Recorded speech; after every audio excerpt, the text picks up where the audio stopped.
The Dharma, incomparably profound and exquisite, is rarely met with even in hundreds of thousands and millions of kalpas. We now can see it, hear it, accept and hold it. May we realize the true mind of the Tathagata. Today is the 5th day of this 7-day sesshin, the 2nd in a row. Again, we did January, February, and this is March, April, 2 in a row, which allows a tremendous opportunity to really deepen the practice. When I was training at Sogenji, every winter there were 3 in a row actually.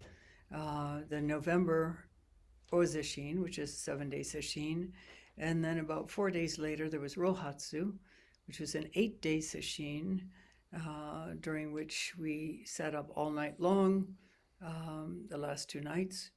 And then there was the further, they called it the 2nd December Ozishin, again, just a few days later.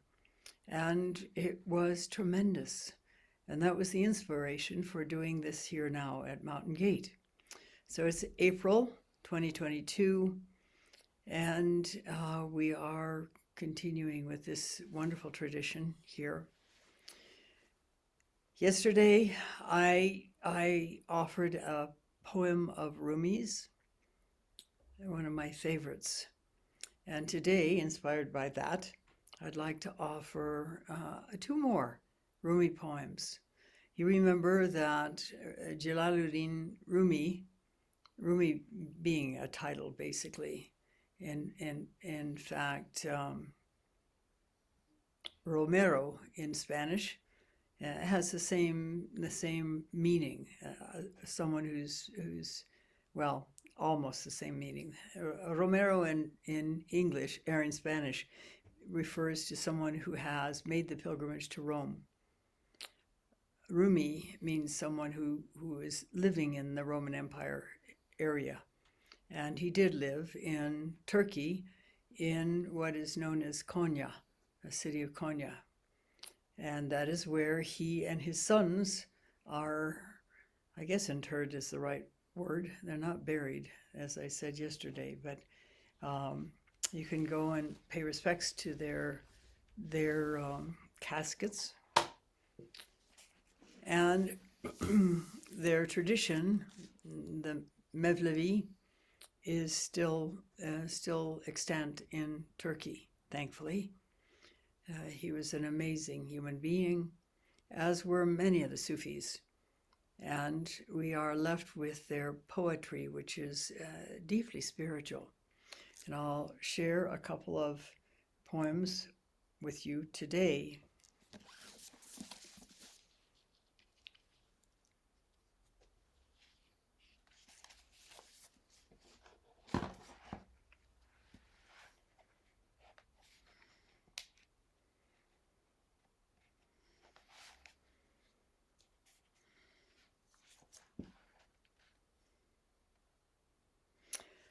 The first one is called What Was Told That? What was said to the rose that made it open was said to me here in my chest. What was said to the rose that made it open was said to me here in my chest. What was told the cypress that made it strong and straight? What was whispered the jasmine so it is what it is? Whatever made sugarcane sweet?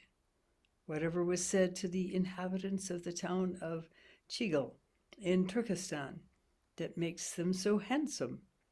Whatever lets the pomegranate flower look like a human face, that is being said to me now. I blush. Whatever put eloquence in language, that's happening here. The great warehouse doors open. I fill with gratitude, chewing a piece of sugarcane, in love with the one to whom every that belongs. In love with the one in whom every that belongs. In Zen Buddhist terms, that's our true nature, yes? What is it that warms our heart? What is it that is at the root of who we are? Is at the root of all things that we can open to now through this amazing practice. This is what Rumi is speaking of. I'm sorry it's so halting, I can't see it very well, and the print is kind of tiny in this big fat book, which is Colin Barks' The Soul of Rumi, a new collection of ecstatic poems. And the second one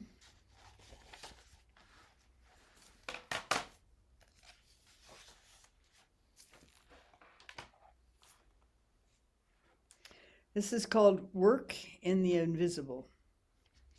The prophets have wondered to themselves, how long should we keep pounding this cold iron? How long do we have to whisper into an empty cage? Are you thinking of that here on the Zendo seat? How long do I have to keep trying to find what I know somewhere, somehow is?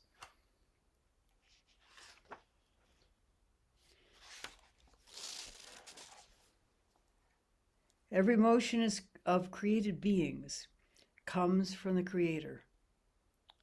The first soul pushes, and your second soul responds, beginning. So don't stay timid. Load the ship and set out. No one knows for certain whether the vessel will sink or reach the harbor. Cautious people say, I'll do nothing until I can be sure. Merchants know better. If you do nothing, you lose.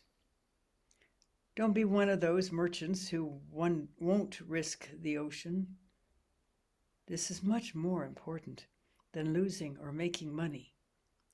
This is your connection to God. This is much more important than losing or making money. This is your connection to God.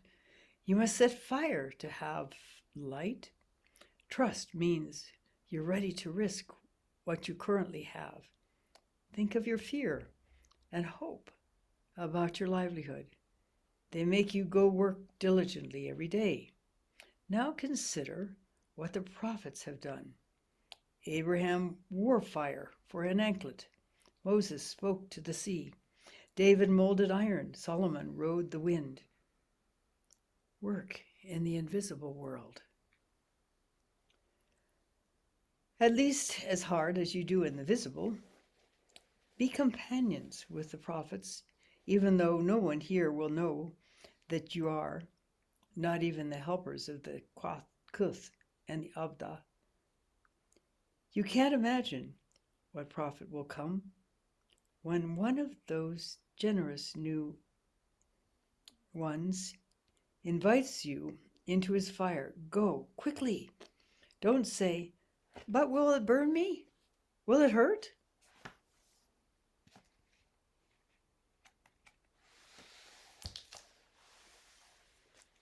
On this fifth day of Sesshin, these are times when, particularly if we've been through two Sesshin in a row, we may get a little bit of discouragement going, particularly if we have our eye on something called Gensho. But as the prophet said, how long do we have to keep pounding this cold iron? You have to heat iron to make it move, shift, stronger.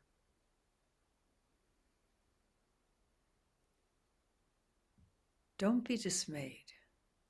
Don't be discouraged. Or if you're discouraged, go into that discouragement and find out who it is that is discouraged.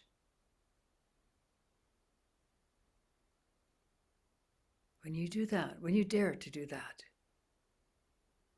when you dare to feel the enormity of it, suddenly it dissolves. And as suddenly you're somewhere much deeper. It is our ideas about ourselves, it is ideas about things that keep us trapped in cages of our own making. We don't have to stay there. We can melt the bars with our awareness and attention and our desire to be free. Our desire to follow the ones who came before us, no matter what religion. There are those who came before and found. It may be another name, but it is the same. Our original self. Go there now. Search relentlessly, but with relaxed body and tuning in to all the senses. Who am I? Where am I in this body? Am I this body? What is the truth?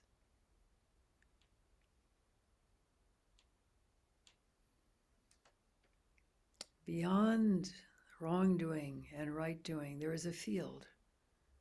I'll meet you there. Go there now. Dare.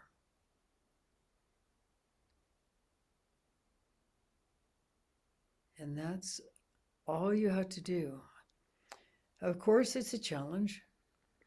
Letting go of our accustomed ways of experiencing and assuming things and thinking about ourselves in particular is not necessarily easy. But the more we are able to let go by seeing through the falsity of that image, the more we become free.